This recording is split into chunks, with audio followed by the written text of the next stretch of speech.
কি রে, একটু পরে হচ্ছে ওকে ই করা হবে, জবাই করা হবে, তারপরে এটাকে রান্না করা হবে, খাওয়া হবে।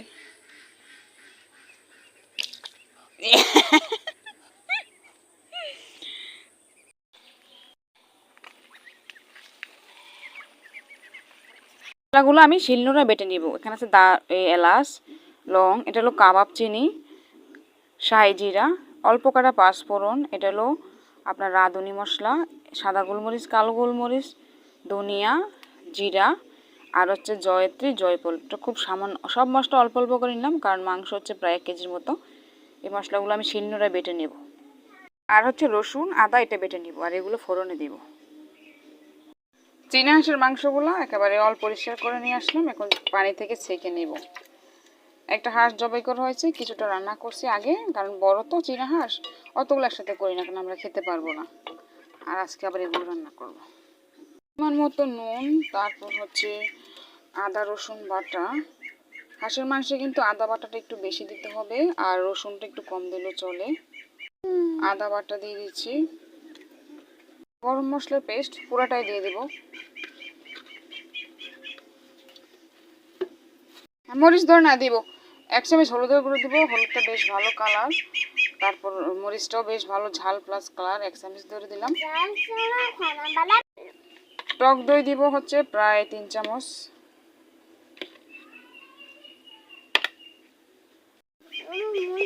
না ধরে না, অল্প করে তেল দিব ম্যারিনেশনের জন্য। ভালো করে মেখে নিব, মেখে প্রায় আধা ঘন্টার মতো রেখে দিব, কারণ চুলায় ভাত দিলাম, ভাতটা হতে হতে প্রায় এটা ম্যারিনেশনও হয়ে যাবে। সময় থাকলে প্রায় 1 ঘন্টার মতো রেখে দিলে ভালো। যারা বলে হাঁসের মাংস গন্ধ আসে, তা আমি বলবো যে এভাবে একবার ট্রাই করে দেখতে পারেন। আশা করি খেতে তো ভালো লাগবেই, গন্ধ তো আসবেই না।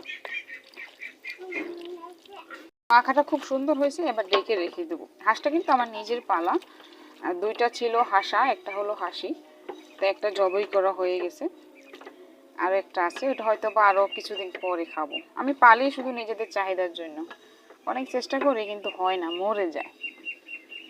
এবার ডেকে রেখে দিচ্ছি। তেল দিয়ে দিব, রান্নার তেল, কড়াইটা একেবারে হিট করে। হ্যাঁ বলো মা। 1 মুঠো পেঁয়াজ দিয়ে দিচ্ছি, তেজপাতা, দারচিনি, এগুলো একটু তেলে ভেজে ব্রাউন কালার করে নেব। কি দেবো? পেঁয়াজ নাও। ওয়েলকাম। পেঁয়াজ একটু কালার করে ভাজা হয়ে গেছে, এবার মাখা মাংসগুলো দেব।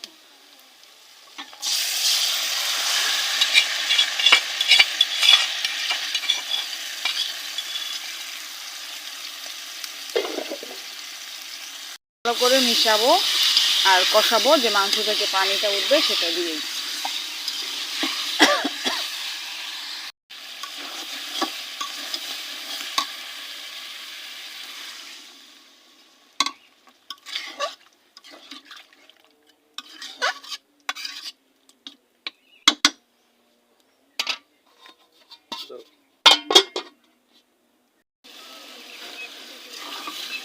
কষানো হয়ে গেছে, একটু পানি দিয়ে কষালাম, এবার ঝোলের জন্য আর পুরাটা রান্নাটা শেষ হওয়ার জন্য এবার পানি দিয়ে দিলাম।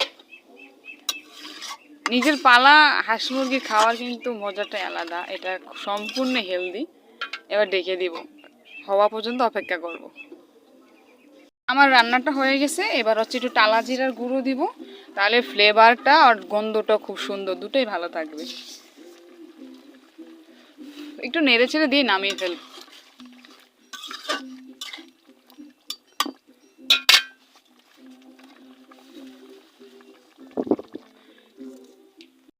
মাশাআল্লাহ, এখন হয়ে গেল আমার চীনা হাঁসের মাংস রান্না করা। এটা হচ্ছে আপনি ভাত দিয়ে খান, রুটি দিয়ে খান, পিঠা দিয়ে খান, বা খোলা জালি পিঠা দিয়ে খান, চিটা পিঠা দিয়ে খান, এটা সম্পূর্ণ নিজের রুচি।